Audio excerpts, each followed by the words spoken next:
Bismillahirrahmanirrahim. Assalamualaikum warahmatullahi wabarakatuh. Waalaikumsalam. Alhamdulillah. Alhamdulillahi wa kafa. Wassalatu wassalamu ala rasulihil mustafa. Wa ala alihi wa sahbihi wa man ihtada. Amma ba'd. Yang kami hormati Ustadz Dr. Hidayat Nur Wahid. Yang kami hormati Ustadz Abdullah Sunono selaku Ketua PWIKD.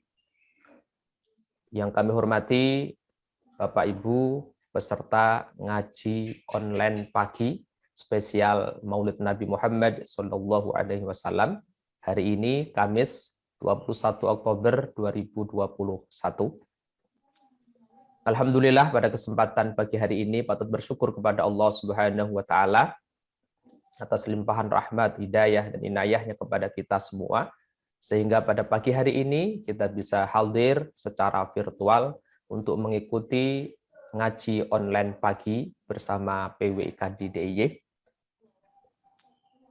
Salawat dan salam mari senantiasa kita sampaikan, kita haturkan kepada junjungan kita Nabi Muhammad Sallallahu Alaihi Wasallam selaku suri tauladan kita, panutan kita, uswatun hasanah, contoh terbaik dalam kehidupan kita. Mudah-mudahan kita bisa mengikuti beliau, melaksanakan sunnah-sunnah beliau, dan kita berharap semoga kelak di yaumil qiyamah kita mendapatkan syafaah dari beliau. Amin ya rabbal alamin.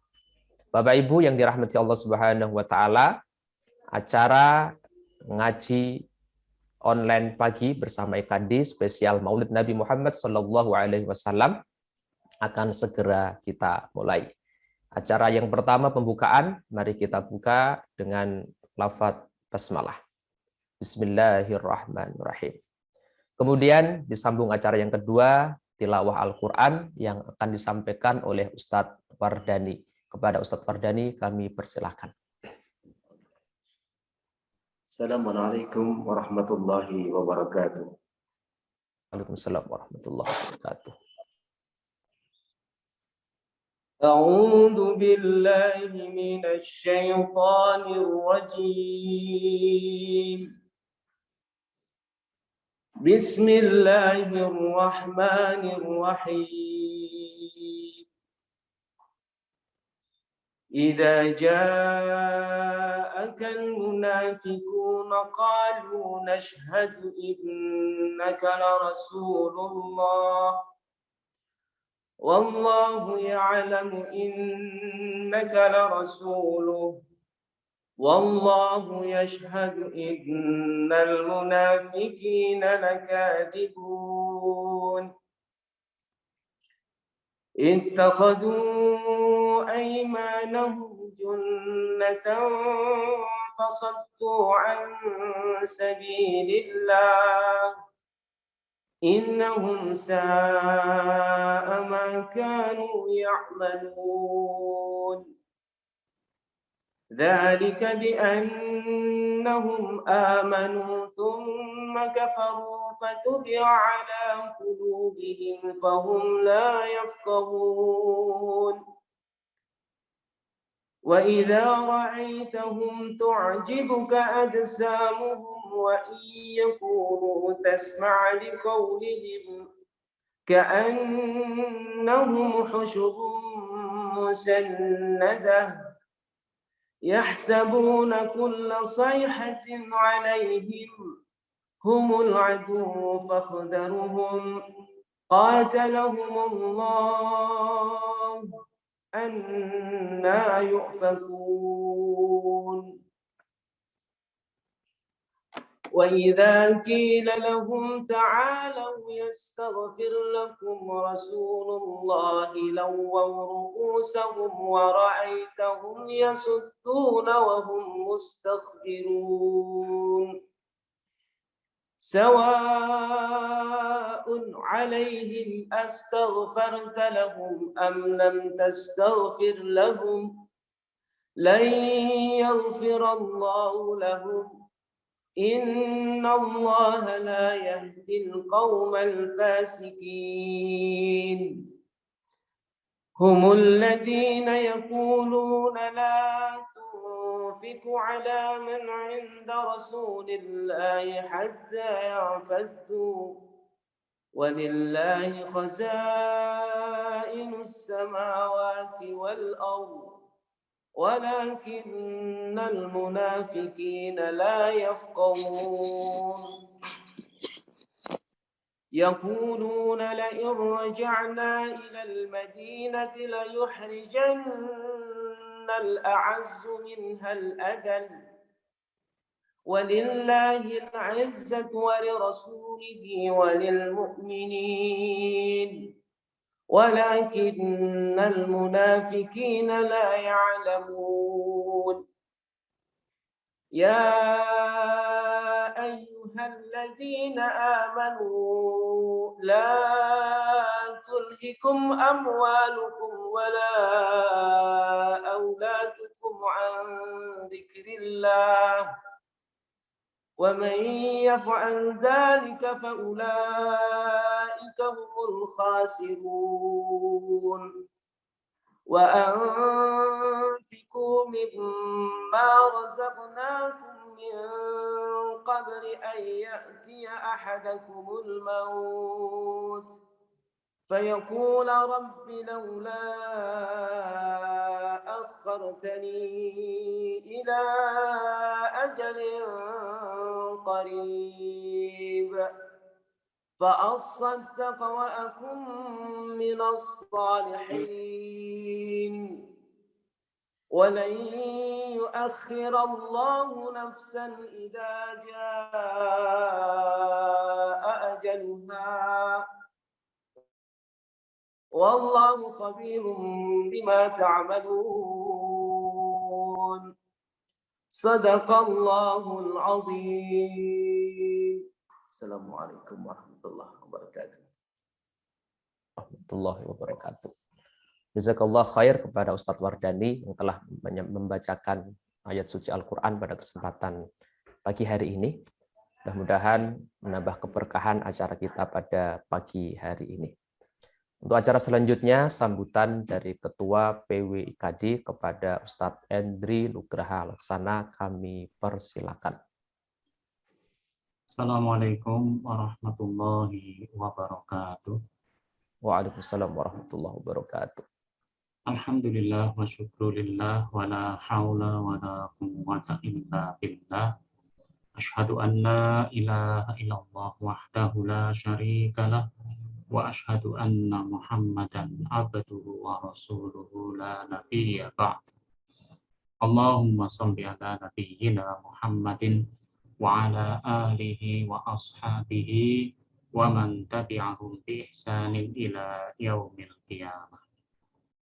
Hadirin yang dirahmati Allah Subhanahu wa taala, alhamdulillah pagi hari ini kita bisa dipertemukan Allah Subhanahu wa taala dalam acara ngopi bareng IKD, ngaji pagi hari bersama IKD, ngaji online pagi hari bersama IKD.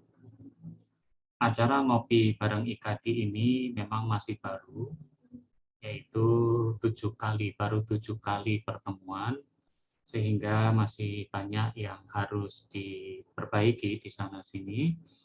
Dan alhamdulillah pada saat Maulud Nabi Sallallahu Alaihi Wasallam pada saat ini kita bisa dibersamai oleh Ustadz Dr. Hidayat Nur Wahid.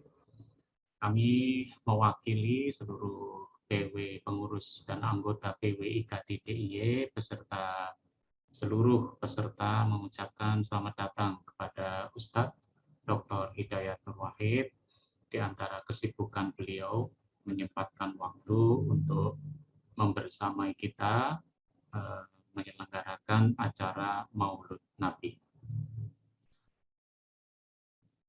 Kami dari PW IKD DIY mengharapkan partisipasi dari para hadirin semuanya untuk senantiasa hadir di dalam acara ngopi bareng IKD, dan tentu saja kami mewakili PW IKD DIY mengucapkan jazakallah khairan pada Ustadz Dr. Hidayat Nur Wahid, dan mohon maaf jika banyak kekurangan dalam kami mempersiapkan acara pagi hari ini.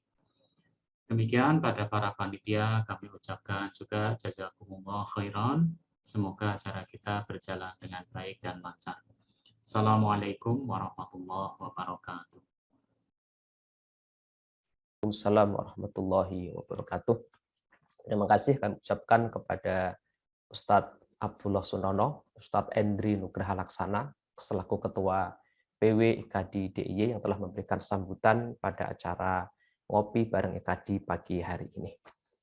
Bapak Ibu yang dirahmati Allah Subhanahu wa taala, insyaallah nanti acara kita akan dibersamai oleh Ustadz Dr. Hidayat Nur Wahid dan insyaallah akan dipandu langsung oleh Ustadz Ahmad Dahlan LCMA.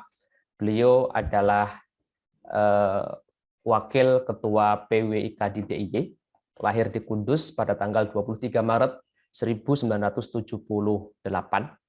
Riwayat pendidikan beliau SD BI tamat tahun 1989, MTS Ma'ahid Kudus tamat tahun 1992, MA Ma'ahid Kudus tamat tahun 1995, kemudian I'dad Lugawi dan Takmili di Libya, Jakarta tamat tahun 1998 dengan cum laude. Kemudian S1 Fakultas Hadis dan Studi Islam Al-Jami'ah Al-Islamiyah bil Madinah Al-Munawwarah, Universitas Islam Madinah, tamat tahun 2002. Kemudian S2 Departemen Quran dan Sunnah Studies, Kuliah of Knowledge and Human Science, International Islamic University Malaysia, tamat tahun 2007.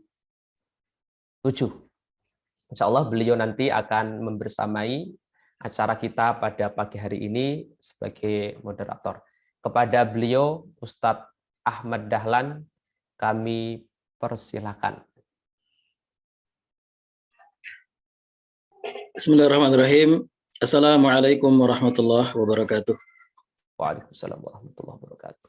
Alhamdulillahilladzi allafa baina qulubina fa asbahna bi ni'matihi ikhwanan mutahabbin. Asyhadu an la ilaha illallah wahdahu la syarika lah, ilahul awwalin wal akhirin. Wa asyhadu anna nabiyyana Muhammadan abduhu wa rasuluhu khatimul anbiya wa imamul mursalin. Salawatu rabbi wa salamuhu alaihi wa ala alihi at-tayyibin at-tahirin wa ashabihi al-ghurril mayamin wa man tabi'ahum ila yaumiddin, amma ba'd. Yang kami hormati Ustadz Dr. Hidayat Nur Wahid LCMA selaku narasumber dalam acara kita pagi hari ini ngopi bareng IKADI. Yang kami hormati Ustadz Endri Nugraha Laksana SPDI selaku Ketua IKADI DIY. Hadirin Bapak dan Ibu sekalian yang dirahmati Allah yang selalu kami muliakan. Alhamdulillah, ini adalah sebuah momen spesial kita karena ngopi bareng IKADI yang baru dirintis, alhamdulillah telah berhasil ya, kita anggap sebagai sebuah prestasi bisa menghadirkan, memohon kepada Dr. Hidayat Nur Wahid untuk menjadi pembicara pada acara kita hari ini. Oleh karena itu, semoga kita bisa menjadikan momen ini sebagai sarana kita untuk pertama lebih banyak lagi menggali ilmu syar'i, dan kemudian yang kedua tentunya bisa mengkontekstualisasikannya dalam kehidupan berbangsa dan bernegara kita. Sedikit saya ingin membacakan biodata Ustadz Hidayat. Tentunya beliau sudah sangat dikenal sebagai tokoh nasional dan sebagai seorang dai di Indonesia. Beliau lahir dengan nama Muhammad Hidayat Nur Wahid pada 8 April 1960 di Kebon Dalam Kidul, Prambanan, Klaten, Jawa Tengah. Pendidikan awal beliau tempuh di Gontor, Darussalam, Pondok Pesantren Darussalam Gontor, tamat pada tahun 1978, kemudian sempat melanjutkan ke Institut Agama Islam Negeri IAIN Sunan Kalijaga, tempat sekarang saya mengabdi juga. Setahun beliau di sana dan kemudian mendapatkan beasiswa di Al-Jami'ah Al-Islamiyah bil Madinah Al-Munawwarah. Beliau masuk di Fakultas Dakwah dan Usuluddin, lulus dengan predikat laut pada tahun 1983 dan kemudian melanjutkan pada jenjang magister 1987 dan doktor lulus pada tahun 1992. Kiprah beliau sudah sangat dikenal di masyarakat, pernah menjadi ketua MPR RI pada periode 2014-2019 dan saat ini beberapa amanah yang beliau emban di antaranya ini hanya sebagai untuk menyebutkan sedikit saja dari banyak yang beliau emban adalah Wakil Ketua MPR periode 2019-2024 dan di IKADI beliau sebagai Ketua Dewan Penasehat IKADI Pusat. Hadirin sekalian dirahmati Allah Subhanahu wa taala. Tema kita pada pagi hari ini adalah meneladani Rasulullah Shallallahu alaihi wasallam dalam kehidupan berbangsa dan bernegara.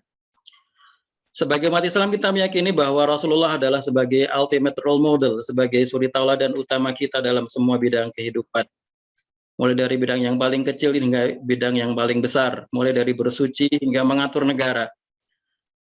Maka dalam kehidupan berbangsa dan bernegara kita juga perlu menjadikan Rasulullah SAW sebagai kedua hasanah kita.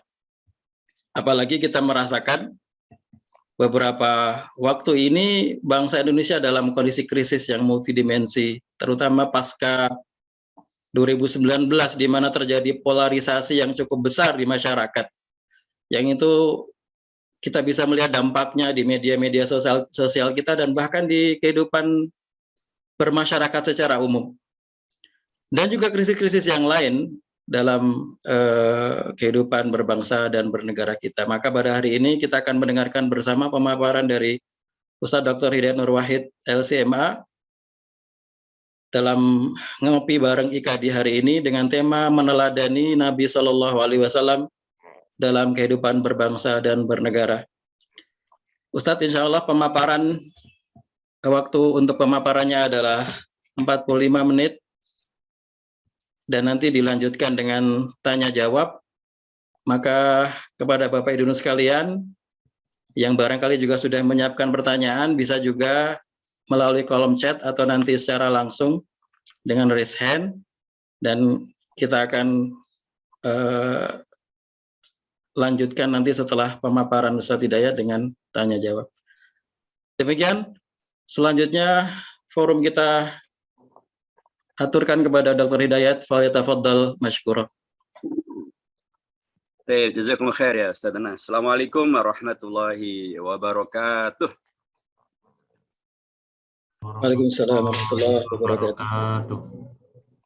Terus pundi kabaripun sedayanipun sehat-sehat nggih? Alhamdulillah, luar biasa. Ya, kalau ngopi ini kan kita semangat katanya ya. Ngopi ngaji online pagi dengan IKADI. Alhamdulillah. Mugi-mugi Gunung Merapi mboten ngedalaken wedhus gembel nggih atus dayanipun tansah aman, tentram dan tetap di Yogyakarta yang berhati nyaman ngeten nggih. Injih.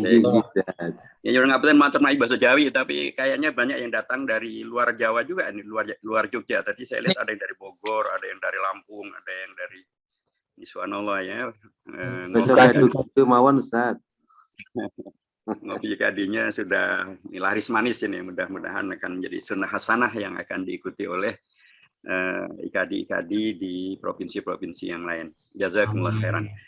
Alhamdulillahilladzi anzala ala abdil kitaba wa lam yaj'al lahu 'iwajan qayyima. Alhamdulillahilladzi arsala rasulahu bil huda wa dinil haqqi liyudhhirahu 'ala dini kullihi wa kafa billahi syahida. Wa kafa billahi nasira wa huwa alladzi ba'athahu mu'alliman wa mubasysyiran wa nadhira wa da'iyan ila Allahi bi'idnihi wa sirajan munira. Asyhadu an la ilaha illallah wahdahu la syarika lahu wa asyhadu anna Muhammadan abduhu wa rasuluhu la nabiyya ba'dah. Hadratul mukarramin wal mukarramat al muhtaramin wal muhtaramat, keluarga besar dari IKADI baik di Yogyakarta maupun di seluruh Indonesia. Di Yogyakarta kita bersama dengan Ustadz Endri Nugraha Laksana. Dengan nama ini agak susah langsung mengasosiasikan dengan Jogja, Ustaz. Tapi kalau dengan nama Abdullah Sunono langsung ini mesti wong Jawa ini. Kalau Endri Nugraha Laksana ini kata sipun saking Sunda nggih. Kalau Abdullah Sunono ya sudah ini pasti dari Sleman, dari Jogja. Dan seluruh panitia ngopi IKADI Jogja yang saya hormati, para peserta ngopi IKADI yang semuanya saya hormati. Alhamdulillahirabbil alamin. Tentu kita bersyukur pada Allah Subhanahu wa taala. Subhanallah, alhamdulillah, dari begitu banyak hamba-hambanya kita diberi kesempatan oleh Allah untuk terus melanjutkan kecintaan kita kepada Rasulullah SAW melalui pengkajian, melalui pengajian, melalui silaturahim, mudah-mudahan menjadi silatul ilmi, menjadi silatul amali, dan kemudian terus melanjutkan segala kebaikannya Rasulullah ini menjadi kebaikan yang tidak pernah berhenti, bahkan terus menyebar menjadi rahmatan lil alamin, menghadirkan generasi yang khaira ummah untuk menghadirkan negeri yang baldatun thayyibatun wa rabbun ghafur. Amin. Jazakumullah khair juga kepada Ustadz Abdullah Sunono, Ustadz Endri Nugraha Laksana, dan IKAD Jogja yang mengundang saya untuk bersilaturahim. Itu nggak perlu pakai memohon saat itu sih. Antara kita semuanya adalah sudah menjadi kewajiban untuk saling bersilaturahim, silatul ilmi, silatul amal. Dan tepat sekali saya kira momentumnya memang hari-hari ini adalah momentum peringatan Maulid Nabi besar Muhammad SAW. Semuanya memperingatinya. Termasuk Ketua PP Muhammadiyah juga menyampaikan seruan peringatan tentang Maulid Nabi besar Muhammad SAW. Bagaimana harus mengisinya, demikian juga di Istana Negara, dari seluruh komponen umat, NU apalagi, dari pesantren, dari partai juga, PKS juga, dan semuanya memperingatinya karena ini adalah momentum yang sangat luar biasa. Menyegarkan kembali ingatan kita, di tengah begitu banyak carut-marut seperti yang tadi diingatkan oleh Ustadz Ahmad Dahlan, di saat barangkali banyak orang kemudian menjadi khawatir, menjadi putus asa, menjadi akhirnya leleh lueh, akhirnya kemudian malah mungkin menjadi seperti apa yang dulu dikhawatirkan oleh pujangga dari Keraton Surakarta yang mengatakan Raden Ngabai Ronggowarsito, dia menyampaikan menangi zaman edan, iwu oyo yang pambuti. Kalau ketemu dengan zaman serba gila seperti sekarang ini, iwu ayo yang pambuti, serba repot, ora edan, ora keduman. Kalau nggak ikutan gila, nggak kebagian. Ini kelompok yang apatis, kelompok yang pesimistik, kelompok yang ya sudah tadi leleh luah tadi akhirnya ikut-ikutan gila. Padahal yang beliau ingatkan adalah jangan sampai sudah ikut-ikutan gila nggak kebagian juga gitu. Kalau ikutan gila kebagian mungkin masih kebagian gila gitu. Tapi kalau ikutan gila tapi nggak kebagian, itu bukan yang beliau nasihatkan. Yang beliau nasihatkan adalah itu belum titik. Yang beliau nasihatkan adalah sabegjo begjaning kang lali, luwih begjo kang eling lan waspada. Abdullah Sunono pasti hafal ini.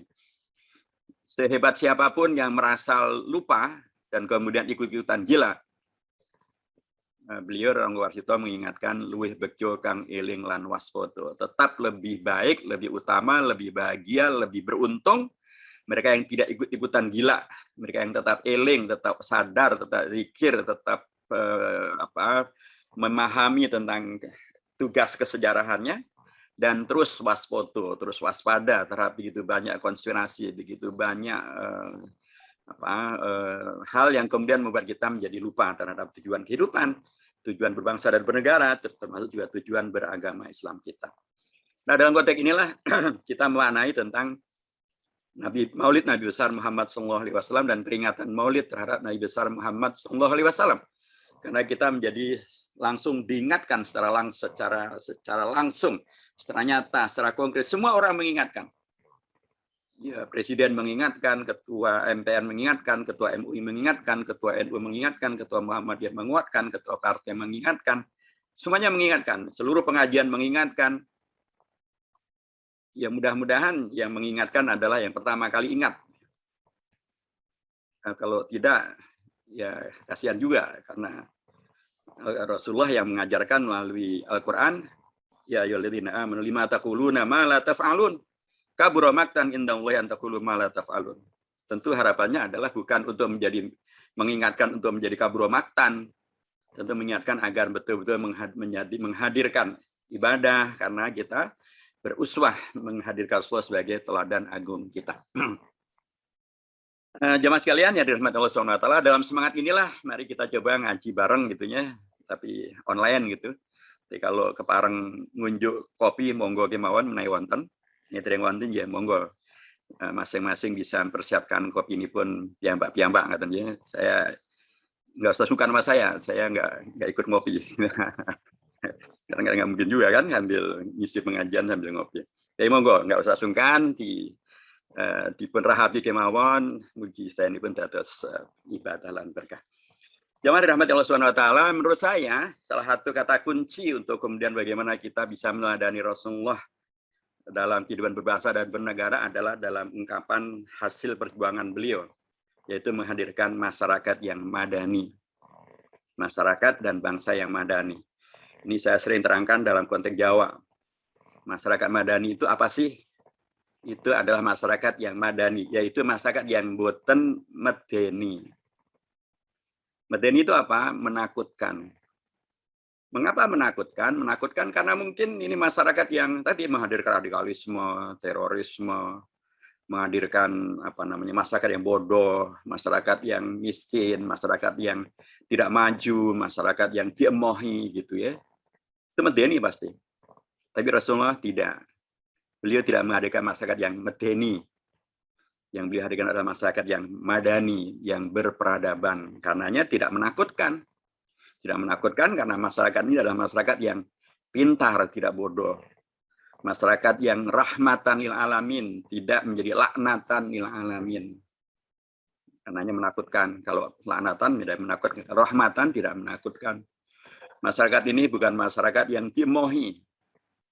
Justru masyarakat yang sangat diminati. Begitu luar biasa peminatannya sampai kemudian seperti kesaksian dari para orientalis ya, termasuk dalam buku 100 tokoh yang paling berpengaruh sepanjang sejarah manusia, hanya dari belasan orang sekarang pengikut Nabi Muhammad SAW sudah di atas, sudah miliaran, dan bahkan diperkirakan tahun 2060-an, tahun 2070-an dalam kajian daripada Pew Research Center di Amerika Serikat, umat Islam akan menjadi umat yang mayoritas di antara umat-umat beragama di seluruh dunia. Jadi ini bukan masyarakat yang medeni, tapi masyarakat yang berperadaban. Karena banyak sekali orang yang sangat apresiasi dengan Muhammad Salah gitu kan. Kalau antum suka nonton sepak bola gitu, paling tidak nonton beritanya. Kalau saya nonton beritanya aja, nggak sempat nonton tentu. Bagaimana kemarin beliau menggolkan 2 gol kan di ketika melawan Atletico Madrid. Dan kemudian beliau bersujud, Masya Allah. Orang appreciate dan bahkan orang-orang di Liverpool sana teriakannya Mo Salah gitu kan. Dan semenjak Mo Salah hadir, maka yang namanya Islamofobia itu turun drastis di Liverpool, di kota di mana Mo Salah sedang bermain. Saya ingin mengatakan bahwa ini adalah bukan agama yang medeni. Rasulullah menghadirkan keteladanan tentang menghadirkan bangsa dan negara, umat yang tidak medeni, tidak menakutkan, tapi adalah masyarakat yang berperadaban, madani. Dia juga bukan masyarakat yang madani.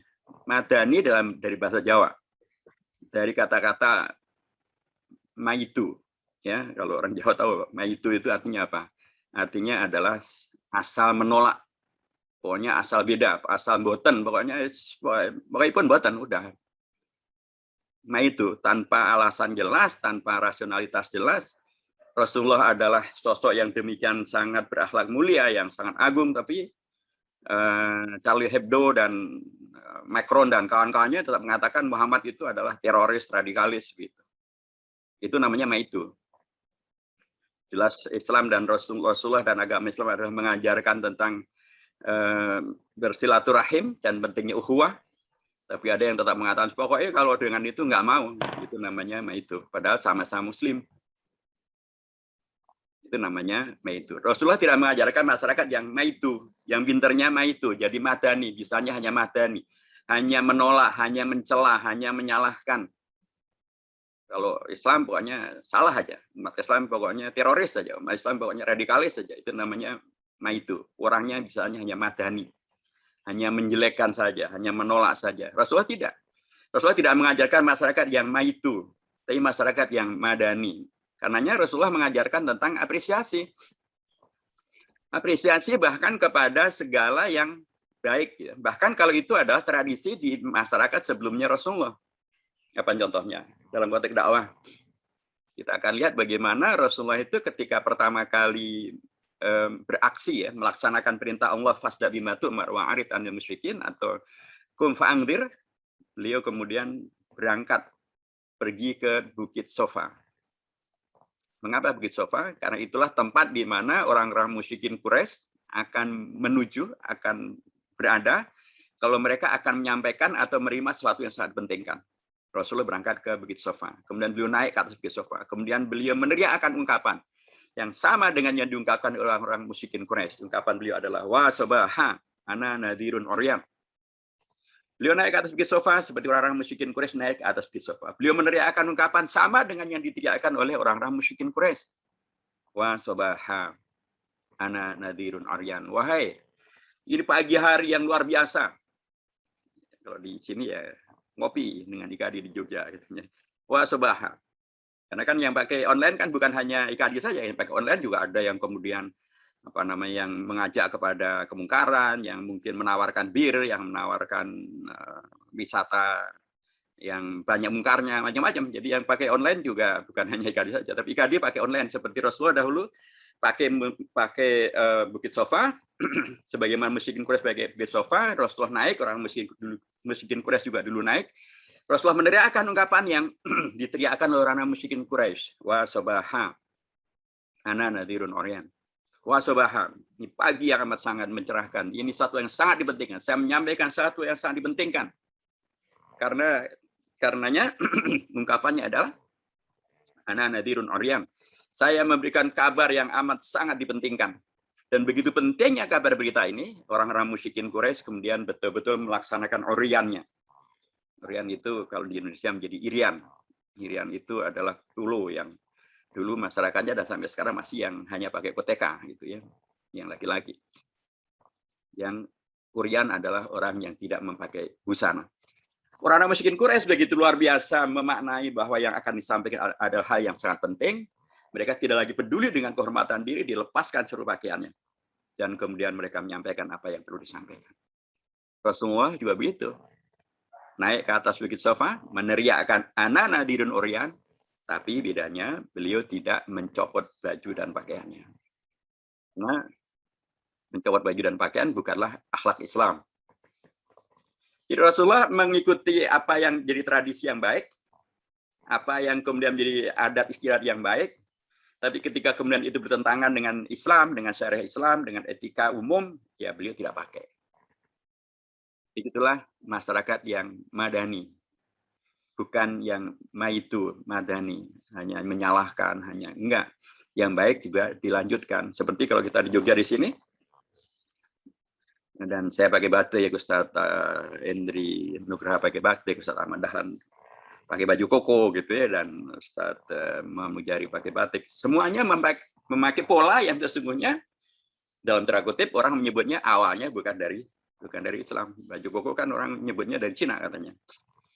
Kemudian batik ini juga dulu awalnya adalah bukan dari, sudah ada sebelum Islam datang ke Indonesia. Kemudian para wali songo kan tidak ngemohi batik. Wali songo kemudian beliau kreasikan batik yang sesuai dengan al-Islam. Jadilah batik seperti yang saya pakai, Ustaz Fadlus Sunano pakai, dan seterusnya. Jadi begitulah Rasulullah mengajarkan tentang Islam yang madani. Bukan yang madani maitu, yang hanya menyalahkan, yang hanya menolak, yang ngemohi, pokoknya enggak gitu. Nanti yang hanya kemudian tadi menyalah-nyalahin. Islamnya Rasulullah adalah Islam yang madani, yang tidak hanya menyalahkan, melanjutkan segala yang baik, dan itu juga lagi-lagi yang sangat berbeda dengan hari-hari sangat ramai tentang nama jalan di Jakarta, Jalan Atatürk. Lu kok bisa? Katanya resiprokal dengan Bung Karno. Enggak resiprokal, enggak sama. Atatürk itu anti kepada sejarah bangsanya. Dipotonglah itu sejarah bangsa Turki. Sehingga Turki itu ada kan karena Khilafah Utsmaniyah. Tanpa ada khilafah Utsmaniyah nggak ada itu yang namanya bangsa Turki. Apalagi sampai kemudian moncer begitu luar biasa. Bahkan sampai bisa menjadi rujukan untuk pengesahan kesultanan di Demak maupun juga kesultanan di Mataram.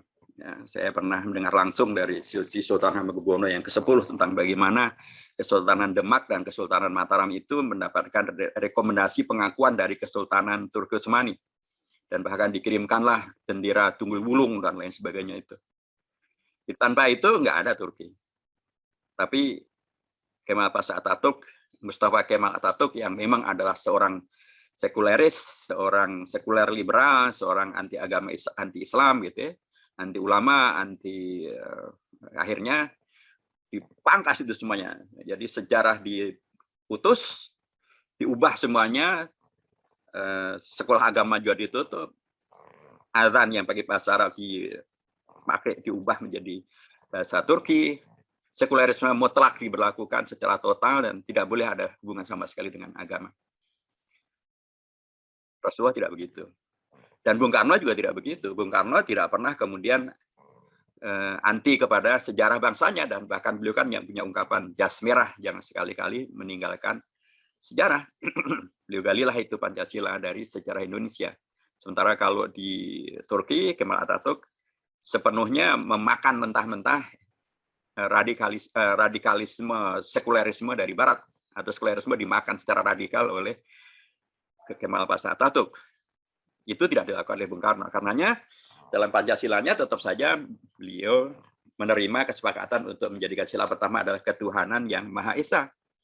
Dan bahkan menerima adanya Kementerian Agama. Itu nggak ada sama sekali di pikiran, dilaku, dan bahkan itu adalah hal yang diperangi oleh Kemal Pasha Atatürk. Jadi bagaimana dinyatakan ada resiprokal, nggak sama. Dan karenanya ya wajar bila PP Muhammadiyah melalui Ketua PP Muhammadiyah Bidang Hubungan Luar Negeri, ya Haji Muhyiddin Junaidi, menolak keras. Kita juga menolak keras. Sekjen PBNU juga menyampaikan lebih bijaksana kalau jangan nama Kemal Pasha Atatürk. Karena memang dalam konteks kesejarahan itu adalah sebuah tragedi. Dan sekali lagi kalau kita kemudian merujuk pada Rasulullah, bukan begitu menghadirkan Islam yang disebut sebagai apinya Islam itu, nggak begitu. Justru yang dilakukan oleh Kemal Pasha Atatürk itu adalah abunya sekulerisme.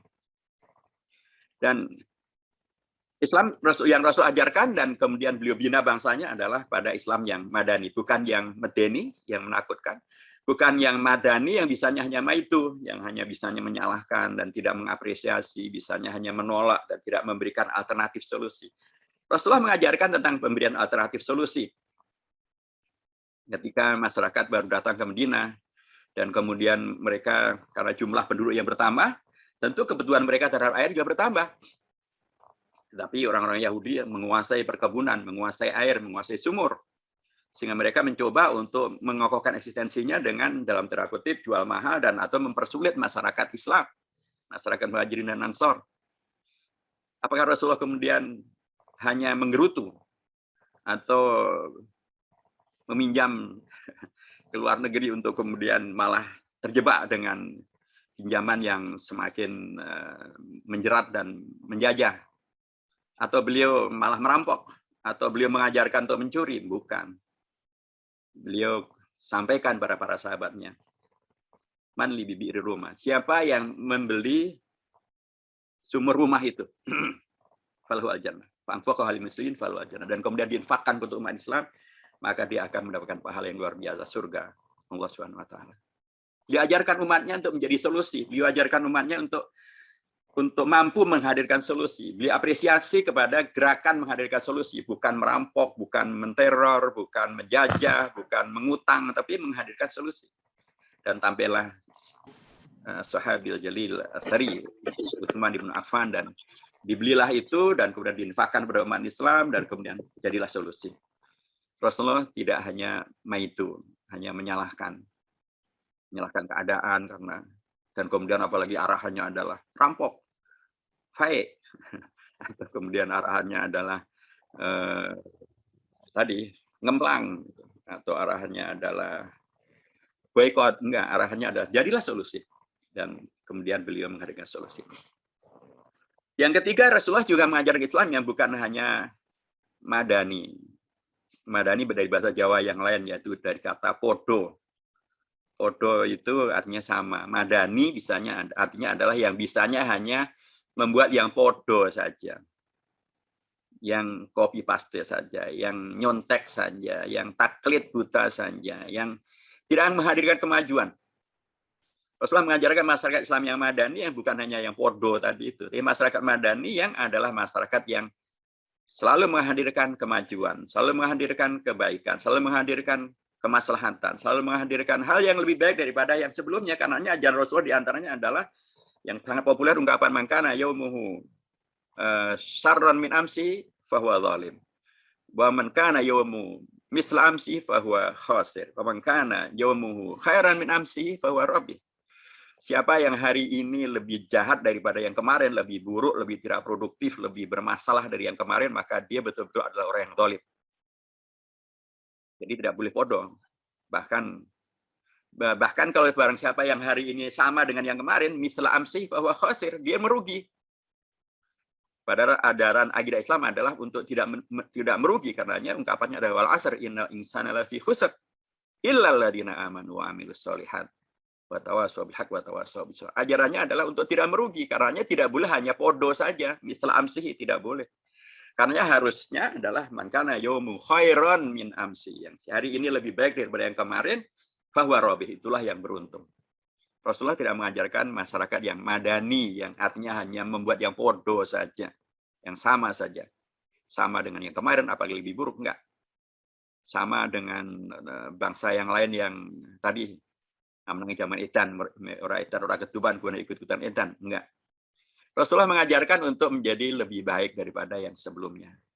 Karenanya Rasulullah memberikan perangkatnya adalah keteladanan tentang bagaimana beliau adalah sosok yang belajar dan pembelajar, pembaca.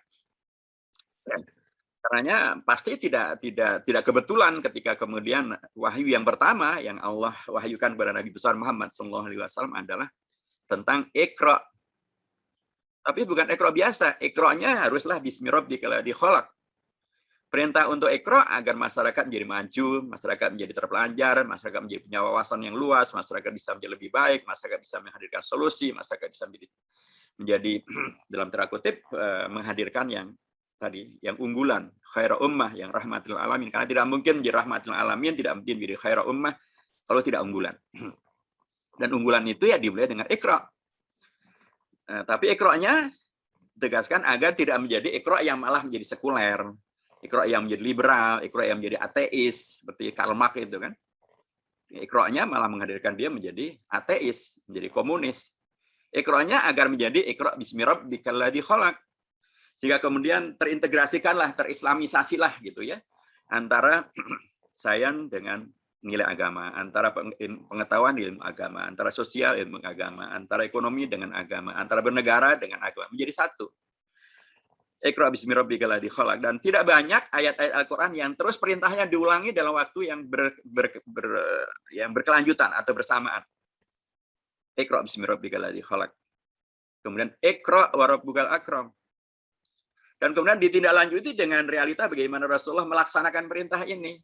Setelah ma'ana bikor akhirnya wa ma'ada akra, kalau Iqra bismi rabbikal ladzi khalaq, dan Rasulullah kemudian mengikutinya. Ini sering dikatakan bahwa Rasulullah adalah seorang yang buta huruf. Betul, tapi bukan berarti buta huruf artinya adalah buta pengetahuan atau apalagi IQ-nya jongkok gitu. Rasulullah adalah sosok yang luar biasa, amat sangat cerdas. Dan bahkan sesungguhnya pada waktu itu yang namanya tolak ukur kecerdasan, tolak ukur kehebatan IQ itu bukan membaca, bukan menulis. Pada zaman jahiliyah dulu yang namanya tolak ukur kehebatan adalah justru dalam kemampuan menghafal. Jadi sehingga pada waktu itu banyak sekali para penyair Arab gitu ya. Kalau mereka disukukat dan kemudian mereka berkontestasi tentang hafalan syair dan atau menghadirkan syair-syair baru, mereka menyembunyikan kemampuan membaca dan menulis. Mengapa? So kalau ketahuan ada penyair bisa baca dan tulis, itu downgrade, itu KW, itu rendahan. Orang akan mengatakan, ya saja Anda bisa menghafal gitu banyak syair. Kan Anda menulis, ada kepeannya, ada yang Anda bisa rujuk. Tapi kalau Anda tanpa tulisan, tanpa kepekan, tanpa diktat, Anda bisa menghafal, itu Anda hebat. Dan Rasulullah tidak bisa membaca, tidak bisa menulis. Tapi beliau adalah yang hafalannya luar biasa. Hanya setahun sekali beliau di murojaahi begitunya oleh malaikat Jibril tentang apa yang sudah diwahyukan, dan tidak ada riwayat yang menyebutkan Rasulullah lupa. Dan itu berlaku sepanjang pewahyuan 22 tahunan, dan tidak ada yang mengatakan Rasulullah lupa. Itu kan dahsyat itu. Kita bisa bandingkan dengan kita ya, atau anak-anak kita gitu. Sudah tiap hari belajar, mencatat gitu ya. Ada ujian, tapi ya jarang yang kemudian bisa 100% masih ingat, itu jarang sekali. Padahal sudah dicatat, dia ingat, ada ujian, ada. Rasulullah tidak mencatat, tidak menulis. Dalam rentang waktu 22 tahun, tidak ada yang beliau lupa. Itu artinya beliau adalah orang yang luar biasa, amat sangat jenius. Nah, Rasulullah memberikan keteladanan untuk menjadi tidak bodoh, menjadi karenanya lebih baik. Ya, harus ada role modelnya. Nah, Rasulullah adalah role model itu, menjadi manusia yang unggulan, yang hebat. Belajar terus, membaca, menghadirkan keunggulan-keunggulan. Termasuk bila itu adalah dengan cara mendelegasikannya kepada para sahabatnya. Itulah bentuk kecerdasan yang luar biasa, supaya menjadi lebih baik. Ketika Rasulullah hijrah ke Madinah, dan kemudian para sahabat Al-Ansar menyampaikan, Rasulullah,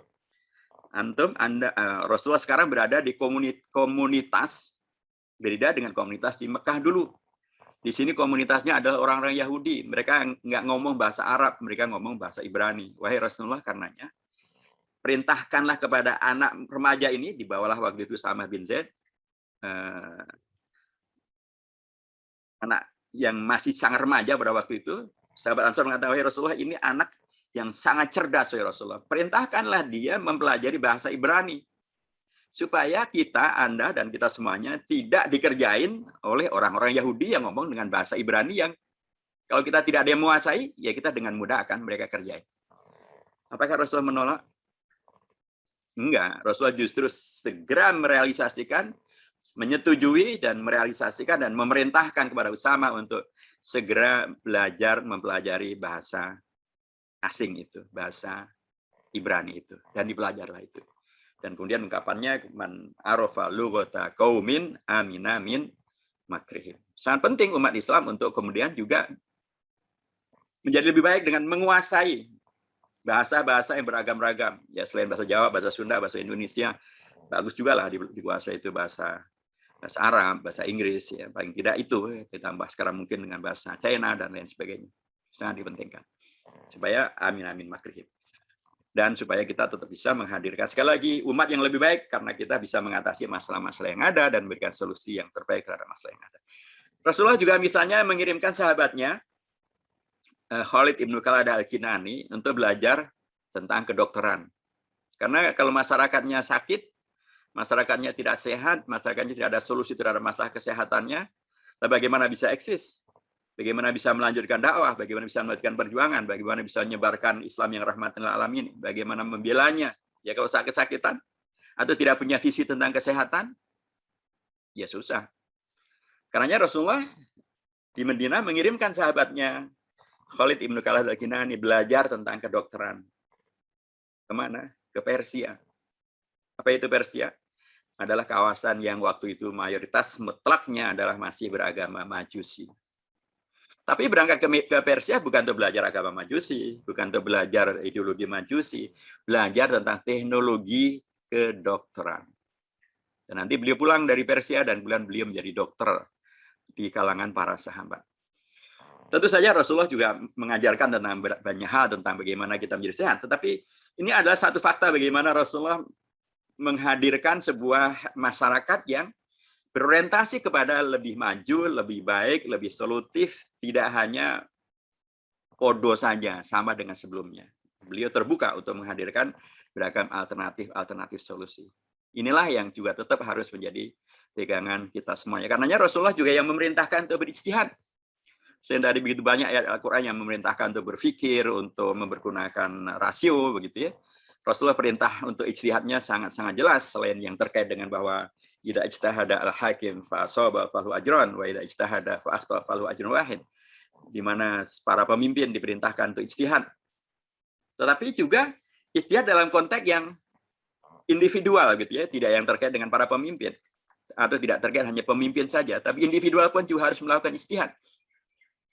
Sebuah gambaran bagaimana kemudian Rasulullah menghendaki agar umatnya ini selalu lebih baik, lebih maju, tapi koridornya tetap iqra bismi rabbikal ladzi khalaq. Jangan ijtihadnya kemudian malah menjadi ateis, ijtihadnya kemudian menjadi komunis, ijtihadnya menjadi liberalis, ijtihadnya menjadi anti agama Islam, malah ikut-ikutan mencaci maki Islam, mencaci maki Rasulullah, ikut-ikutan tidak menghormati kiai, tidak menghormati ulama, tidak menghormati habaib, ikut-ikutan kadrun. Nah, itu namanya bukan ijtihad. Itu namanya ijtihad. Apa itu ijtihad? Aborsi. Itu kejahatan. Ijtihadnya juga adalah dalam kerangka tadi, iqra bismi rabbikal ladzi khalaq. Karenanya ketika beliau Rasulullah memerintahkan kepada atau mengutus sahabatnya Mu'adz bin Jabal untuk berdakwah menyebarkan Islam ke Yaman, terjadi dialog yang menarik. Bima tahkum wahai Mu'adz bin Jabal, Anda akan berangkat ke satu komunitas yang mereka ada ahlul kitab.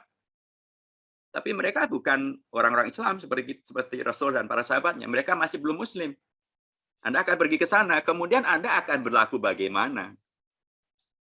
Mu'adz bin Jabal, muridnya Rasulullah, jawabannya pasti hebat. Mu'adz bin Jabal mengatakan, bima tahkum? Qala bi kitabillah. Tentu wahai Rasulullah, aku akan merujuk kepada kitab Allah SWT, Al-Quran. Pak Rasulullah berhenti? Enggak. Beliau melanjutkan, fa'ilam tajid. Kalau ternyata Anda tidak dapatkan masalah itu dalam Al-Quran. Ini pertanyaan yang unik ya, tapi ini Rasulullah yang menyampaikan. Dan jawaban dari Mu'adz yang adalah muridnya Rasulullah juga hebat. Ya, muridnya orang hebat ya, pasti jawabannya juga hebat ya. Jawaban beliau adalah, bisunnati Rasulillah. Kalau tidak dapat dalam Al-Quran, ya saya merujuk kepada sunnahnya Rasulullah Sallallahu Alaihi Wasallam. Apakah selesai? Ternyata enggak. Rasulullah kemudian mengatakan, fa'ilam tajid. Kalau kemudian ternyata dalam sunnah juga engkau tidak mendapatkan masalah itu, bagaimana solusinya? Langsung mengkafirkan? Langsung membid'ahkan? Langsung memusyrikan? Enggak. Mu'adz bin Jabal menjawab dengan ungkapan yang luar biasa. Ajtahidu ra'yi wala alu.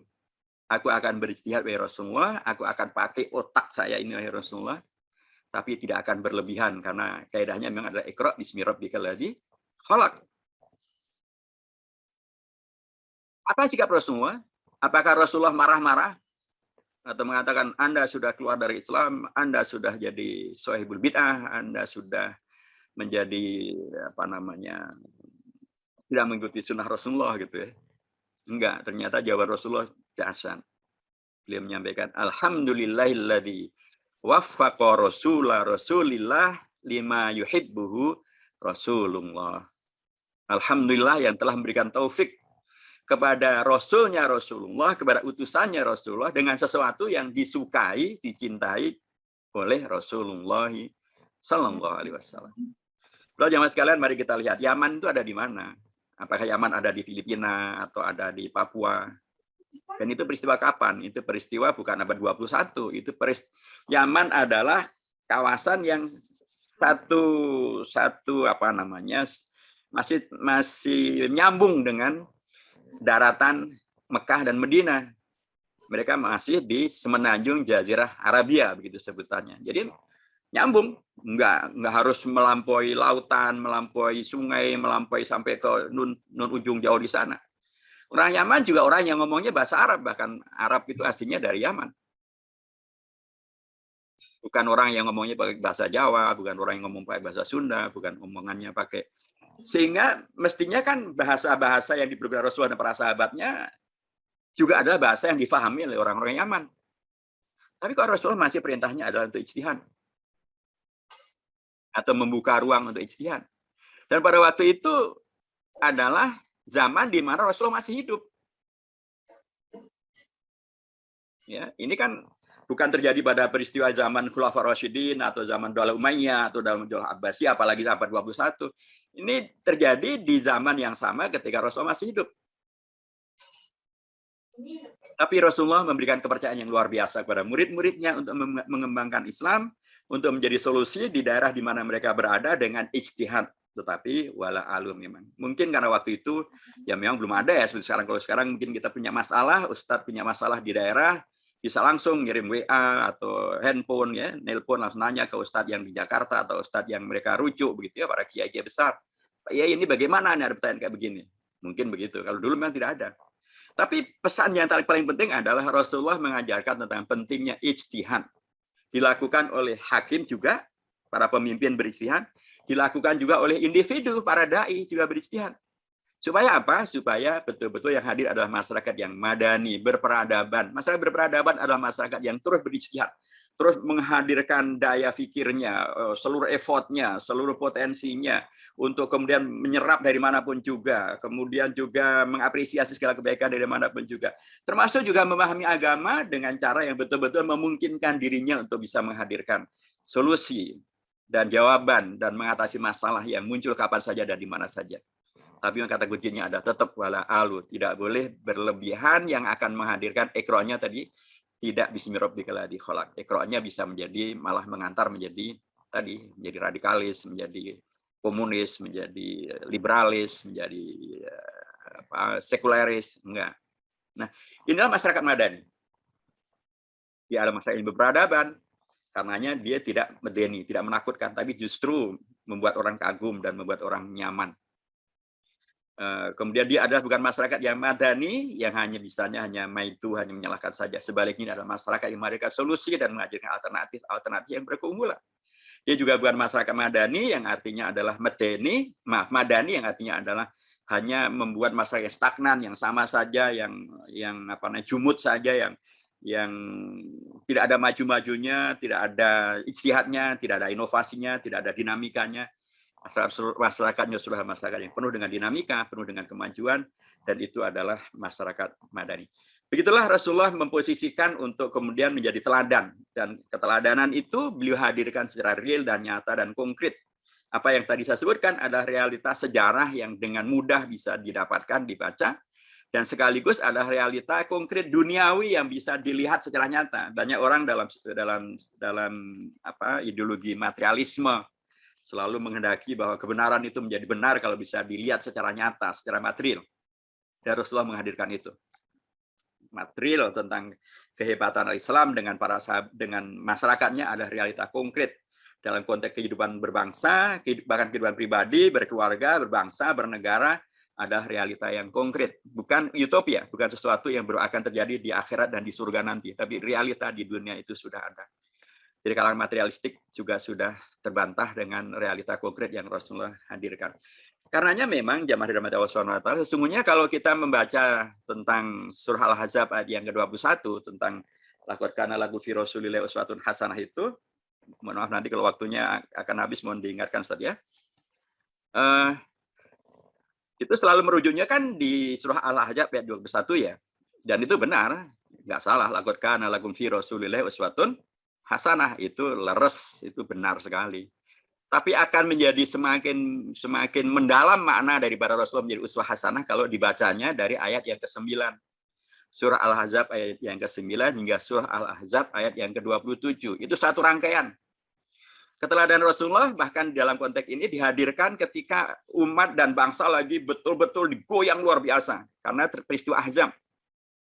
Di sana ungkapan-ungkapannya begitu luar biasa. Ja'ukum min fawqikum wa min tahti asfala minkum wa idzaghatil absar wa balaghatil qulubul hanajir wa tadhunnuna billahi dhununa hunalika tuliyal mu'minuna wa zulzilu zilzalan shadida wa id yaqulu munafiquna wal ladina fi qulubihim marad ma wa'adana Allah wa rasuluhu illa ghurur. Subhanallah, luar biasa.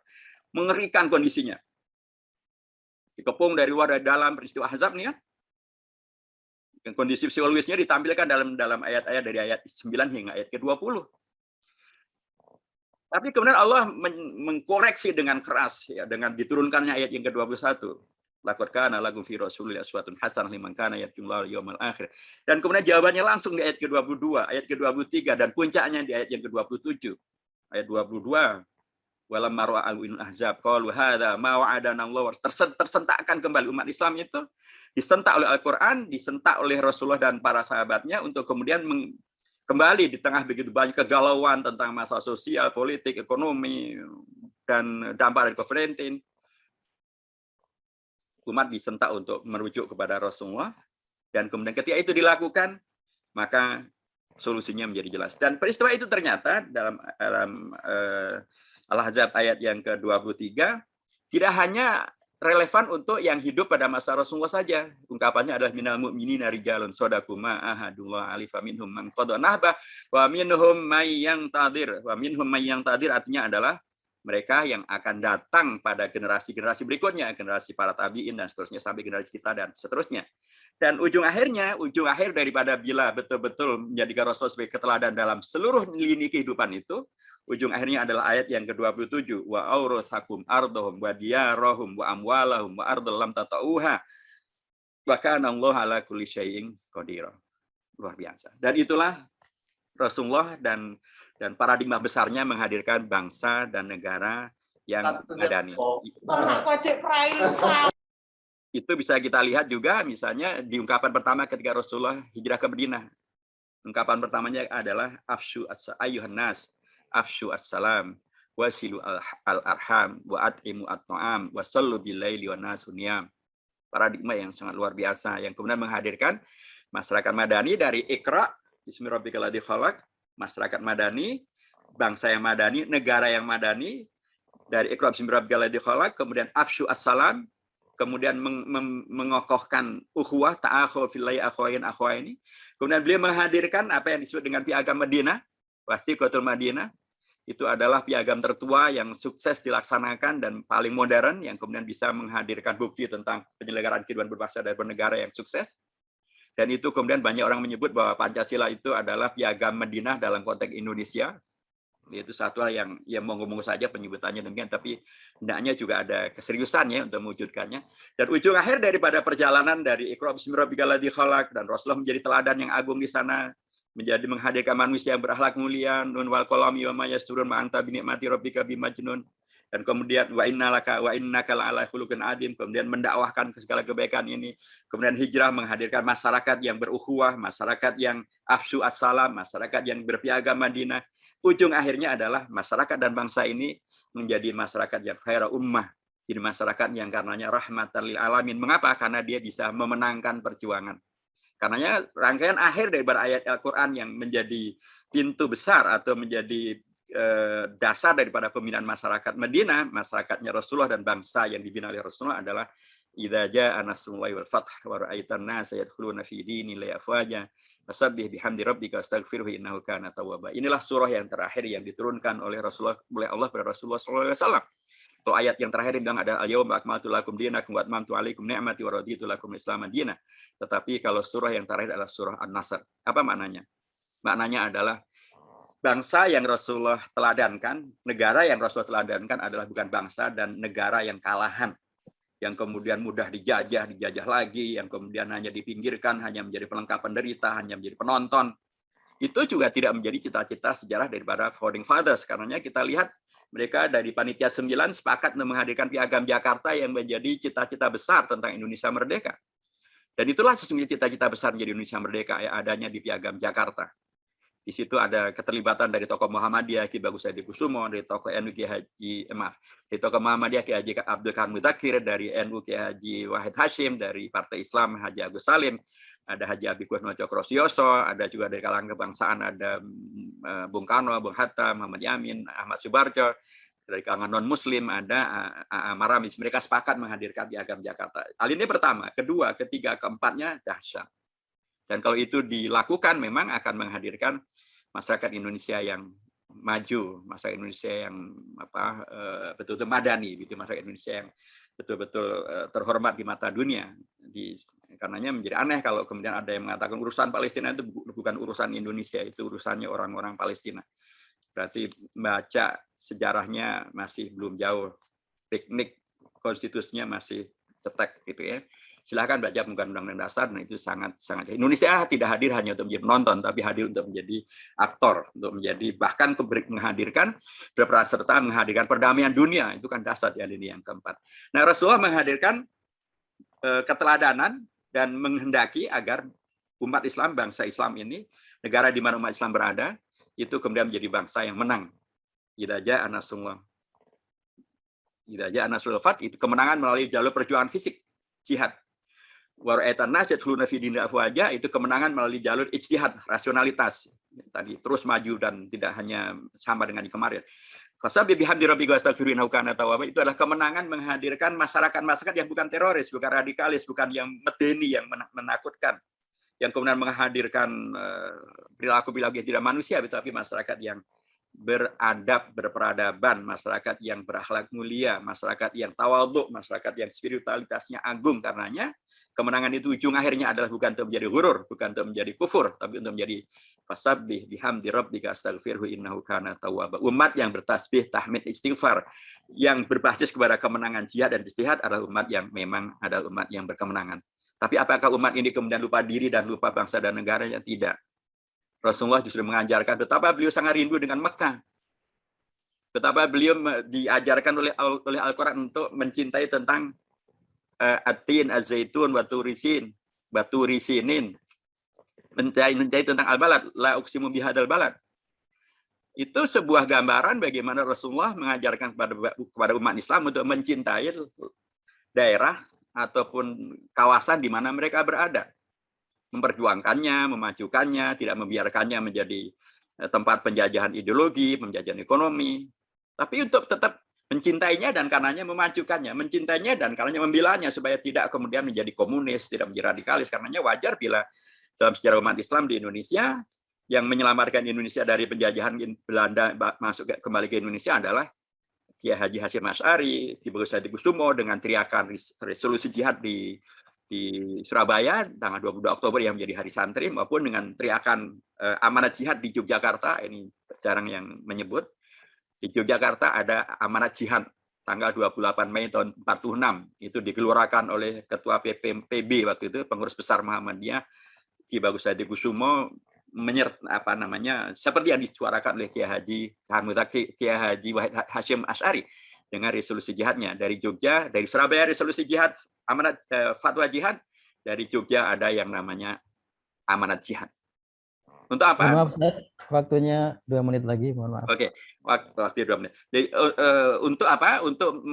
Karena cinta pada bangsa dan negara yang baru merdeka supaya tidak dijajah oleh Belanda. Difatwakan jihad membela Indonesia. Karena ketika PKI akan melakukan kudeta tahun 48 maupun tahun 65, siapa yang berada di garda terdepan bersama dengan RPKAD atau bersama dengan TNI? Siliwangi, para kiai dan para ulama. Dari NU ada GP Ansor, dari Muhammadiyah ada Pemuda Muhammadiyah, Tokam Muhammadiyah. Begitulah Rasulullah mengajarkan mengapa mereka melakukan itu, karena mereka merujuk kepada Rasulullah mengajarkan cinta bangsa, cinta negara, cinta masyarakat di mana mereka berada. Dan dengan pendekatan ini maka sudah sangat sewajarnya bila kalau kita berdakwah di Indonesia, menyebarkan Islam di Indonesia, ya tetap dalam konteks cinta kita pada Indonesia. Cintanya tentu adalah bukan chauvinistik. Right or wrong is my country. Right is my country. Kalau wrong, karena ini adalah my country, maka saya koreksi. Seperti yang Rasulullah pernah sampaikan, unsur akhaka dzaliman aw madluman. Unsur akhaka bukan berarti unsur ahok. Unsur akhaka adalah bantulah saudaramu. Dzaliman aw madluman, baik dia zalim maupun madlum. Baik para sahabat bertanya, wahai Rasulullah, kalau yang madlum kami bantu, tapi bagaimana kami bantu yang zalim? Rasulullah mengatakan, kufau angdulmi tansuru. Hentikan dia dari kezalimannya.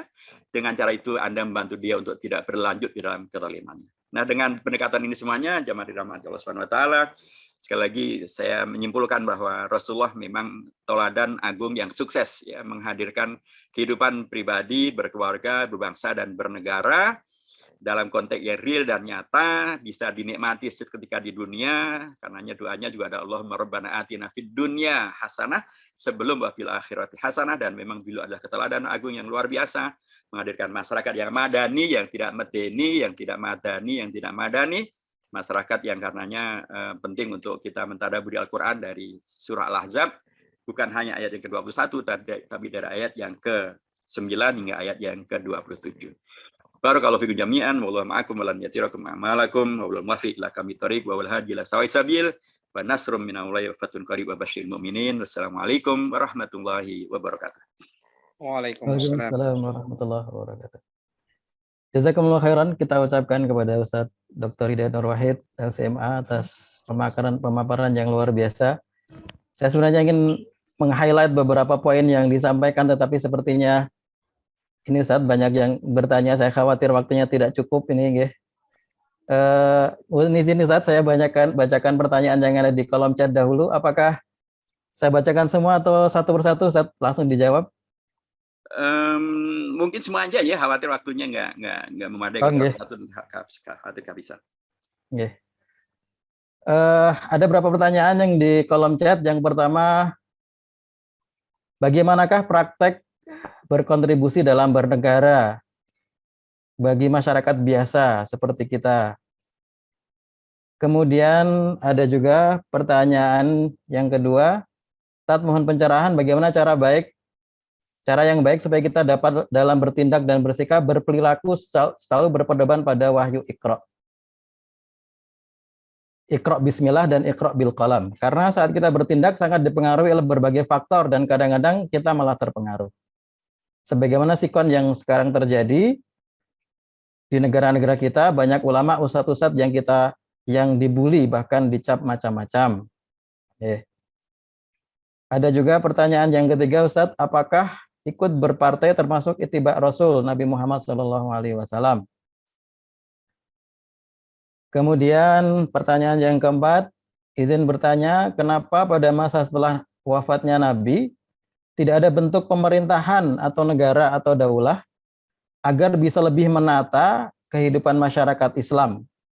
Padahal syarat terbentuknya negara sudah terpenuhi pada waktu itu dengan adanya masyarakat Islam, wilayah Islam, kedaulatan, dan seterusnya. Oke. Kemudian pertanyaan kelima, Ustadz, bagaimana agar kita tetap istiqomah, komitmen dengan ajaran Islam tanpa mendapat stigma negatif ini maksudnya ya, sebagai fundamentalis dan lain-lain di tengah banyaknya serangan terutama di medsos terhadap Islam yang komitmen. Kemudian dari Aceh ada pertanyaan, bagaimana reinterpretasi terhadap Piagam Madinah dalam konteks bernegara sekarang? Dalam bersikap moderat, bagaimana reinterpretasi moderat yang benar? Yang terakhir, makna Madinah Munawarah, konon maknanya cahaya karena pada malam hari nyala pelita. Karena umat Islam membacakan, ini bukan pertanyaan sepertinya, komentar. Itu Ustadz, mungkin ada sekitar 6 pertanyaan yang saya kira cukup bernas ini pertanyaannya. Tafadhol Ustadz. Ini berkah udah pada ngopi ya, jadi pada langsung tercerahkan gitu. Ya, jazakallah khair. Saya coba ya. Sekaligus ini saya yakin sudah pada tahu jawabannya nih para jamaah IKADI mah pinter-pinter. Cuman antum pinjam mulut saya aja untuk ngomong sesungguhnya, ya kan? Ya, kalau baik, saya coba ya. Bagaimana berkontribusi untuk bangsa dan negara bagi masyarakat biasa? Ya bisa kan. Selalu keadaannya adalah ibda binafsik. Kita mulai saja dari diri kita. Mulai dari diri kita, mulai dari keluarga kita, mulai dari yang berada dalam tanda kutip kewenangan kita. Kalau itu kita lakukan, maka sesungguhnya kita sedang berkontribusi untuk kehidupan berbangsa dan bernegara. Karena secara prinsip bangsa dan negara pastilah tidak menganjurkan untuk melakukan hal yang dalam bahasa agama yang mungkar, pasti menganjurkan kepada yang ma'ruf secara prinsip. Nah, kalau kemudian kita melakukannya ya, kemudian menghadirkan pribadi dan keluarga yang dalam tanda kutip ya, menghadirkan sikap hidup yang positif, sikap hidup yang sosial, ya, kita bersilaturahim, kita mengembangkan pola hidup yang berukhuwah, pola hidup yang saling tolong menolong, yang bergotong royong, pola hidup yang kemudian saling memajukan. Sesungguhnya kita sudah berkontribusi. Nah, berikutnya dalam konteks politik, negara kita dalam konteks undang-undang dasar yang sudah berlaku sekarang, sekalipun prakteknya mungkin tidak mudah, tetapi hak rakyat, hak individu sangat dijamin oleh undang-undang dasar, termasuk untuk mengkoreksi negara, termasuk untuk mengusulkan.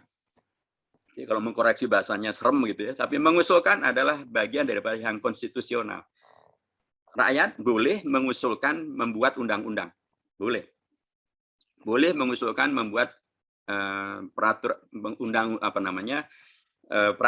peraturan daerah, boleh disampaikan melalui DPRD. Rakyat boleh mengkoreksi atau mengusulkan koreksi terhadap undang-undang atau peraturan di bawah undang-undang. Itu konstitusional, boleh. Ada lembaga yang menindaklanjutinya, itu adalah Mahkamah Konstitusi atau Mahkamah Agung. Jadi dalam konteks negara sesungguhnya Islam pun juga mengajarkan masing-masing kita untuk amar ma'ruf nahi mungkar, untuk memberikan nasihat, ad-dinu an-nasihah, ya. Dan kemudian dalam konteks negara di Indonesia sekarang juga ruang itu dibuka, konstitusional itu adalah satu yang konstitusional. Mengusulkan peraturan perundangan, mengusulkan koreksi terhadap peraturan perundangan, itu semuanya adalah hal yang bisa dilakukan oleh individual. Tidak harus dilakukan oleh organisasi, tidak harus dilakukan oleh tokoh, tidak harus dilakukan oleh orang yang punya jabatan, individu pun boleh. Dan itu boleh, dan banyak sekali praktek yang kemudian sudah dimenangkan oleh individu. Bahwa kemudian ada yang menjahati dan lain sebagainya, ya itu bagian dari tantangan.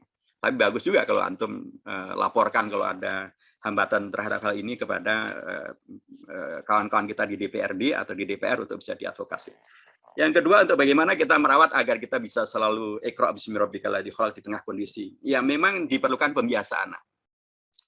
Pembiasaan yang dibasiskan kepada keyakinan. Kalau ini sudah menjadi akidah kita, untuk bisa iqra' bismi rabbikal ladzi khalaq, iqra' wa rabbukal akram, itu sudah menjadi akidah, maka itu akan menjadi habit, akan menjadi kebiasaan. Kalau dia sudah menjadi kebiasaan, maka dia akan kemudian hadir dengan sendirinya, otomatis akan hadir. Bahkan bila kemudian terjadi tadi pembulian dan atau kondisi yang mungkin menyusahkan, ya, itu tidak membuat kita menjadi tinggal gelanggang colong pelayu, tapi juga tidak menjadi bunuh diri begitu ya. Enggak, pasti ada solusinya. Dan istihad itu adalah bagian daripada yang sangat dianjurkan dan terlalu banyak sesungguhnya, dan saya sih dalam pengalaman kehidupan saya gitu ya, saya tidak melihat bahwa orientasi untuk menghadirkan perilaku ideologi iqra' bismi rabbikal ladzi khalaq kemudian harus berbenturan dan kemudian bertemu dengan masalah yang tidak bisa diatasi. Sangat bisa. Biasakan saja. Pertama, jadikan itu sebagai akidah. Nomor dua, biasakan. Dan kemudian dengan pembiasaan itu antum akan tercerahkan ya, dengan begitu banyak informasi, begitu banyak pengalaman yang bisa antum rujuk untuk kemudian antum bisa jadikan sebagai landasan untuk tetap beristiqomah, termasuk juga landasan untuk memperbesar komunitas yang istiqomah ini, sehingga antum tidak pernah merasa sendirian, tapi justru antum merasa dan yakin dan mendapatkan bukti bahwa yang ingin merujuk kepada kebenaran ternyata selalu banyak dan selalu membanyak, bahwa kemudian ada halangan dan rintangan. Ya, kaidahnya kalau kita di pesantren ada ungkapan al-ajru ala qadril masyaqqah, semakin berat tantangannya, semakin berat hambatannya, pahalanya juga semakin berat, semakin banyak, semakin tinggi nilainya. Yang ketiga, tentang apakah berpartai adalah ittiba. Ya, ittiba dalam artian kalau kita meniatkan berpartai ada dalam rangka untuk melanjutkan perjuangannya Rasulullah, untuk membela al-Islam, membela umat Islam, membela bangsa, membela negara, untuk menghadirkan kemaslahatan, kebaikan, untuk menghadirkan segala yang kemudian membawa kepada kebaikan-kebaikan. Karena kaidahnya tentu adalah al-amru bisyai' amrun biwasailihi. Kita diperintahkan sesuatu, maka wasilahnya, sarananya pun juga diperintahkan. Pada zaman Rasulullah memang belum ada yang namanya partai politik. Nggak ada juga yang namanya ormas. Jadi kalau antum tanya ini juga mestinya antum tanya, jadi pakai ormas itu ittiba atau bukan gitu. Dan belum ada yang namanya yayasan. Jadi antum tanya juga apakah mendirikan yayasan itu ittiba atau bukan gitu. Belum ada yang bikin TV. Antum tanya juga, bikin TV itu dakwah pakai TV ittiba atau bukan gitu kan. Jadi nggak fair kalau antum hanya tanya tentang berpartai politik. Tanya juga bikin TV itu ittiba atau bukan, bikin radio ittiba atau bukan, bikin yayasan ittiba atau bukan, membuat ormas ittiba atau bukan. Menurut saya, selama itu adalah niatnya dan prakteknya adalah komitmennya dalam rangka untuk betul-betul melaksanakan amar ma'ruf nahi mungkar, menghadirkan kemaslahatan bagi umat, menjauhkan mafsadat bagi umat, melanjutkan apa yang Rasulullah perintahkan untuk menghadirkan unsur akhaka dzaliman aw madluman, untuk menghadirkan pada ujung akhirnya menghadirkan masyarakat yang selain iqra' bismi rabbika, tapi juga menghadirkan masyarakat yang menang gitu, idza ja'a nasrul fath, menghadirkan masyarakat yang rahmatan alamin, menghadirkan masyarakat yang khaira ummah. Itu semuanya adalah wasilah-wasilah yang mubahah. Dan memang tidak boleh menjadikan partai politik menjadi tujuan, menjadi ideologi, menjadi akidah gitu ya. Sama juga tidak boleh membuat ormas, membuat LSM, membuat yayasan, bikin TV, membuat radio, membuat pesantren yang semuanya tidak ada pada masa Rasulullah. Tidak boleh itu dijadikan sebagai tujuan akhir atau menjadi akidah. Itu semuanya adalah bagian daripada mubahat. Itu semuanya adalah bagian daripada yang mubah yang diperintahkan untuk kemudian bisa dipakai karena menghadirkan kemaslahatan. Jadi itu semuanya bukan bid'ah gitu ya. Karena kalau hanya karena tidak ada pada masa Rasulullah kemudian otomatis bid'ah, maka pertanyaannya adalah apakah ormas ada pada masa Rasulullah? Enggak ada. Berani mengatakan bid'ah? Ya enggak. Apakah yayasan ada pada masa Rasulullah? Ya tidak. Berani mengatakan bid'ah? Enggak. Bikin TV pada bid'ah? Ayo, berani nggak mengatakan bikin TV bid'ah? Pasti enggak gitu kan. Karena pada zaman Rasulullah juga nggak ada TV gitu kan. Nggak ada zaman Rasulullah juga nggak ada radio. Tapi pada bikin TV, bikin radio, dan itu semuanya adalah bagian daripada wasail mubahah yang bila dipakai untuk baik adalah baik, bila dipakai untuk jahat ya tidak boleh. Dan kita pasti tidak membuat partai untuk menghadirkan kejahatan, tidak bikin ormas untuk membuat kejahatan, tidak bikin yayasan untuk berkejahatan, tidak bikin pesantren untuk buat kejahatan, tidak membuat radio maupun TV untuk buat kejahatan. Semuanya adalah sarana-sarana yang mubahah hasil ijtihad untuk menghadirkan kemaslahatan bagi umat. Kemudian setelah Nabi kenapa tidak ada negara? Ya nggak betul juga, bukan tidak ada negara. Kan kita semuanya tahu bahwa setelah Rasulullah ada khilafah Rasyidah, dan setelah itu ada Daulah Umayyah, ada Daulah Abbasiyah, dan seterusnya sampai kemudian Daulah Umayyah fil Andalus. Kemudian terpecah, ada Daulah Abbasiyah, ada Daulah Umayyah fil Andalus, dan setelah itu kemudian menjadi semakin beragam-ragam lagi. Dan kalau antum baca dalam sejarah Islam, bukan hanya ada fikih terkait dengan masalah ahkam, bukan hanya karangan-karangan atau tulisan para ulama terkait dengan masalah akidah, tapi juga ada sekalipun tidak sangat banyak tulisan para ulama terkait dengan masalah politik. Karenanya ada buku tentang Al-Imamah wa Siyasah, ada buku tentang Al-Mawardi, tentang Al-Mawardi punya buku tentang hal itu, kemudian juga Al-Juwaini dengan Ghiyasul Umam fi Ghiyasul Dulam tentang siyasah syariah, Ibnu Taimiyah juga punya buku tentang siyasah syariah. Jadi semuanya ada. Bahwa kemudian ada pasang surut dan lain sebagainya, ya inilah kehidupan yang memang semuanya dalam konteks perjuangan yang memang menantang untuk terus selalu berjuang.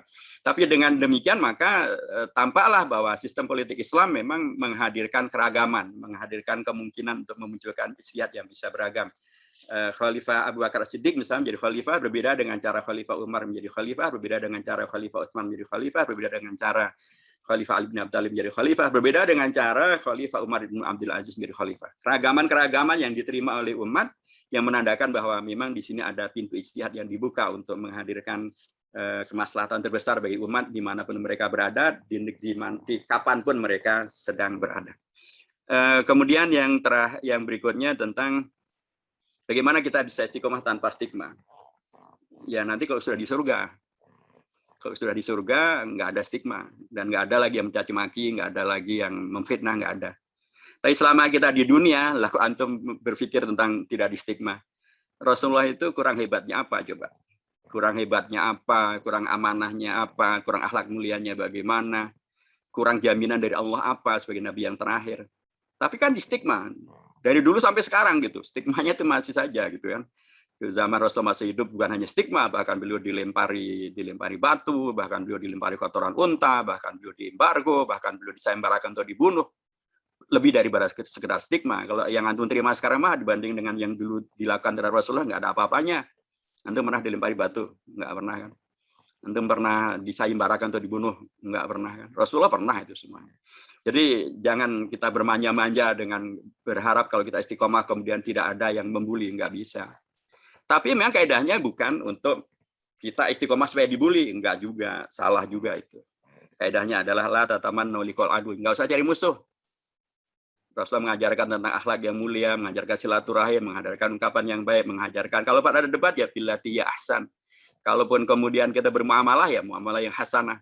Tapi kalau kemudian mereka tetap menyalahfahami, fasbutu, yang jangan tinggal gelanggang colong pelayu. Islam mengajarkan untuk Ya, ada bil hikmah, ada juga mau'idhah yang hasanah. Komunikasikanlah. Kalau perlu sampai debat, mujadalah billati ya ahsan. Jadi sangat penting para dai, para umat Islam paham betul tentang ilmu, tentang bagaimana membela Islam, termasuk bila itu sampai berarti mujadalah sekalipun. Tapi luar biasa Al-Quran dan Rasulullah memberikan contoh tentang mujadalah bukan billati ya ahsan. Ahsan itu lawan daripada ahsan. Ahsan itu yang lebih baik, kalau ahsan itu yang lebih buruk. Lebih buruk karena mereka di sana mungkin nyebut satu isi kebun binatang, antum nyebut 5. Ya itu lebih buruk, nggak boleh. Mereka mencaci maki, kemudian antum membalas 5 kali caci maki, nggak boleh. Tidak begitu etika Islam. Jadi keistiqomahan adalah ketika kita tetap justru memahami bahwa bagian dari keistiqomahan adalah ketika kita melihat bahwa atau memperkirakan bahwa ya halang rintang bully itu ada. Tapi itulah dalam konteks Islam diajarkan untuk justru menjadikannya sebagai sarana untuk menguatkan iman kita, mengokohkan istiqomah kita, memperbanyak pahala kita, karena dengan adanya bully, fitnah itu kita diberi kesempatan oleh Allah untuk membela Islam. Itu kan pahala. Allah berikan kepada kita cara agar kita semakin pintar lagi, kita baca lagi, kita kaji lagi. Dengan tambah ilmu, tambah pahala. Begitu seterusnya. Dan yang terakhir, reinterpretasi Piagam Madinah. Ya, di Indonesia banyak orang, tadi saya katakan di depan bahwa banyak yang menyebut bahwa yang namanya Pancasila itu adalah reinterpretasi daripada Piagam Madinah. Saya bisa menerima itu ya, apalagi dalam semangat yang pernah disampaikan oleh Ki Bagus Hadikusumo, Ketua PB Muhammadiyah pada tanggal 18 Agustus tahun 45, di mana kita mengetahui bahwa Pancasila itu ya di situ ada keterlibatan dari tokoh NU Ki Haji Wahid Hasyim, dari tokoh Muhammadiyah Ki Haji Kaharun Muzakir, dari Partai Islam ada Haji Agus Salim yang luar biasa, yang pernah nyantri bersama dengan Kiai Haji Ahmad Dahlan dan Kiai Haji Hasyim Asy'ari, pernah nyantri di Mekah kepada Imam Masjidil Haram, Imam Madzhab Syafi'i di Masjidil Haram, tokoh dari Minangkabau Ahmad Khatib Minangkabawi. Jadi insya Allah ya mereka tidak main-main dengan keislamannya. Jadi inilah salah satu bentuk dari reinterpretasi terhadap Piagam Madinah dalam konteks kita di Indonesia. Hadirnya Pancasila. Nah, tinggal lagi bagaimana kemudian Pancasila itu betul-betul diisi secara baik dan benar. Jangan sampai teriakannya Pancasila yang didukung oleh LGBT. Jangan sampai teriakannya Pancasila yang justru membiarkan dan permisif terhadap komunisme, tapi justru terhadap beragama malah sinis dan malah kemudian membiarkan terjadinya pembulian terhadap tokoh agama. Itu mah bukan Pancasila. Bisa menjadi sial dan bukan menjadi Pancasila. Jadi, nah bagaimana kemudian agar ini terisi dengan benar ya? Penting betul tokoh-tokoh umat, ormas-ormas, partai-partai, yayasan-yayasan, pemikir-pemikir bangsa dari kalangan Islam untuk menjaga dan jangan sampai kemudian Piagam jangan sampai kemudian Pancasila yang reinterpretasi daripada Piagam Madinah malah kemudian dibajak, dibawa menjadi sesuatu yang malah jadi medeni, malah menjadi madani, malah menjadi madani dalam konteks Jawa yang itu semuanya tidak sesuai dengan Piagam Madinah. Demikian saya kira demikian. Jazakumullah khair.